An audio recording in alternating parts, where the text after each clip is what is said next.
Shalom Bapak Ibu Saudara dan juga jemaat yang dikasihi oleh Tuhan Yesus Kristus.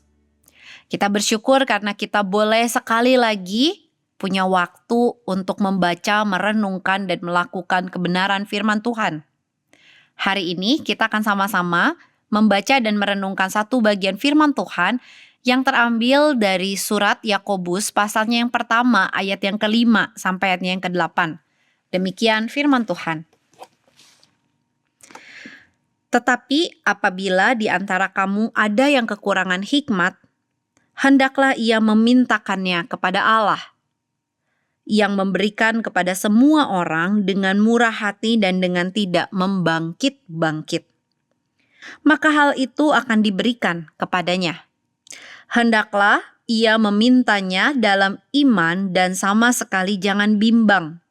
Sebab orang yang bimbang sama dengan gelombang laut yang diombang-ambingkan kian kemari oleh angin. Orang yang demikian janganlah mengira bahwa ia akan menerima sesuatu dari Tuhan. Sebab orang yang mendua hati tidak akan tenang dalam hidupnya.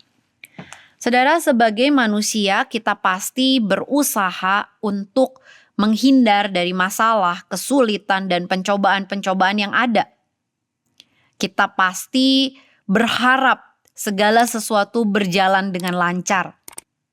Kita pastinya pernah mendengar atau mungkin kita sendiri pernah mengucapkan wish atau doa atau harapan kita yang berkata demikian. Hope everything will be okay. Saudara, namun sebagai manusia secara khusus ketika kita menyadari kita adalah orang-orang percaya, maka suatu fakta adalah banyak orang yang tidak suka dengan iman kita. Dunia ini tidak suka dengan iman kita.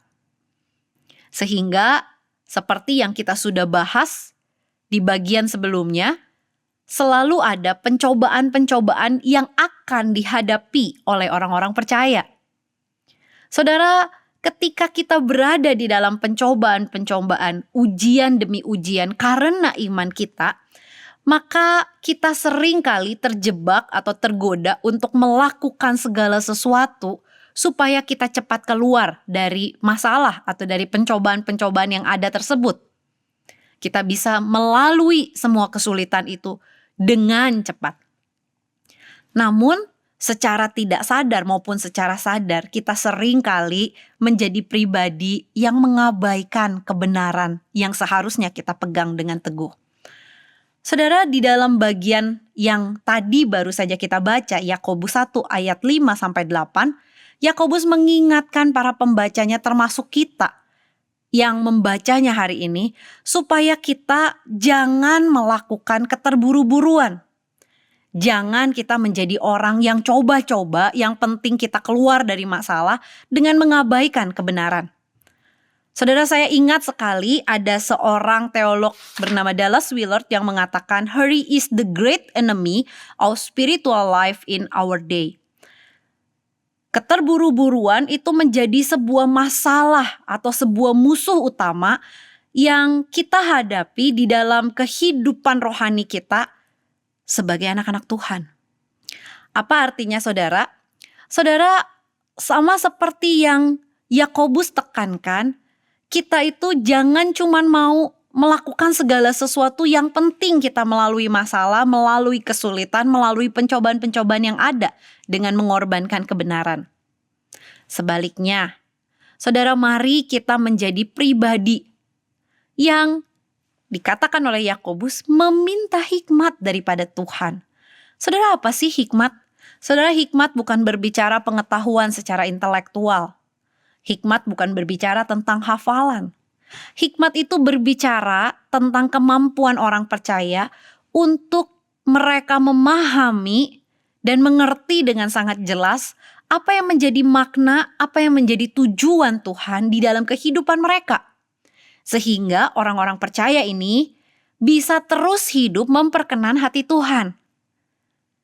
Dengan kata lain, orang-orang percaya di tengah-tengah kesulitan yang mereka hadapi, di tengah-tengah berbagai masalah yang mereka hadapi, di tengah-tengah pencobaan-pencobaan yang mereka hadapi, Mereka bisa terus melakukan apa yang benar menurut Tuhan, apapun kondisinya.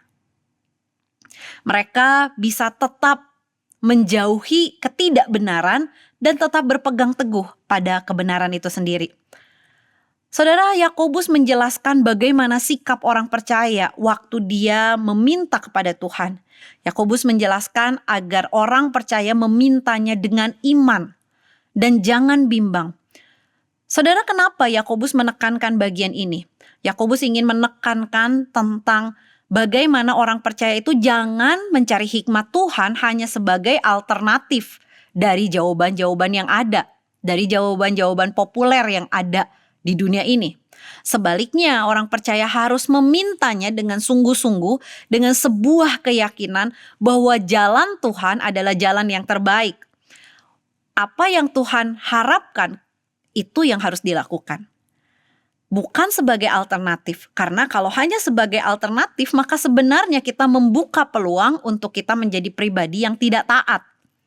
Sama seperti gelombang laut yang diombang-ambingkan oleh tiupan angin. Maka orang yang bimbang atau orang yang hanya mencari hikmat Tuhan karena alternatif lain, itu sama seperti orang yang cuman mengikuti suara terbanyak di dalam hidupnya.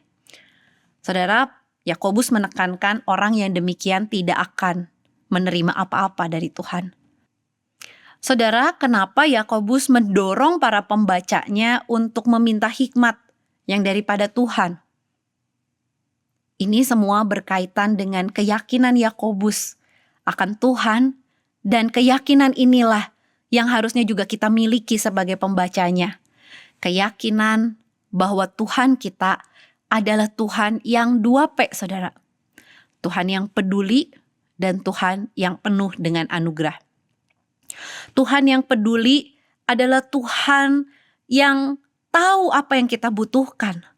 Tuhan yang penuh anugerah berarti, atau Yakobus mengatakan Tuhan yang penuh dengan kemurahan adalah Tuhan yang menyediakan apa yang kita butuhkan. Saudara, dia mengetahui dan dia menyediakan apa yang kita butuhkan. Sehingga kita bisa terus hidup dengan mempertahankan hidup yang benar, hidup yang memperkenan hatinya.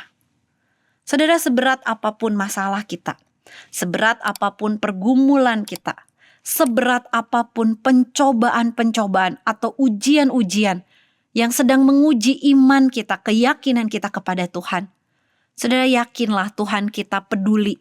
Tuhan tahu apa yang kita butuhkan. Dan Tuhan adalah Tuhan yang penuh dengan anugerah. Tuhan yang penuh dengan kemurahhatian. Maka mari kita datang kepadanya. Kita memohon hikmat yang daripadanya. Kita memohon anugerahnya. Memampukan kita untuk kita hidup benar di hadapannya. Untuk kita hidup sesuai dengan hatinya. Saudara, mari kita sama-sama menundukkan kepala, kita berdoa. Kita mohon Tuhan sendiri yang akan memampukan kita punya sebuah semangat. Semangat untuk hidup memperkenan hati Tuhan. Bukan semangat untuk segera melalui pencobaan-pencobaan atau masalah-masalah yang kita lalui. Namun mari kita berdoa supaya hidup kita terus memperkenan hati Tuhan. Terus hidup di dalam kebenarannya. Saudara, mari kita sama-sama tundukkan kepala, kita berdoa. Tuhan, kami mengucap syukur karena kemurahan Tuhan selalu ada dalam hidup kami. Engkau menyediakan apa yang kami butuhkan dan apa yang kami perlukan.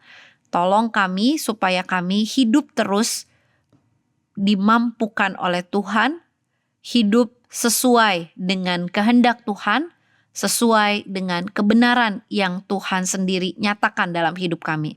Tolong kami punya semangat untuk hidup menyenangkan hati-Mu. Dalam nama Tuhan Yesus kami berdoa. Amin.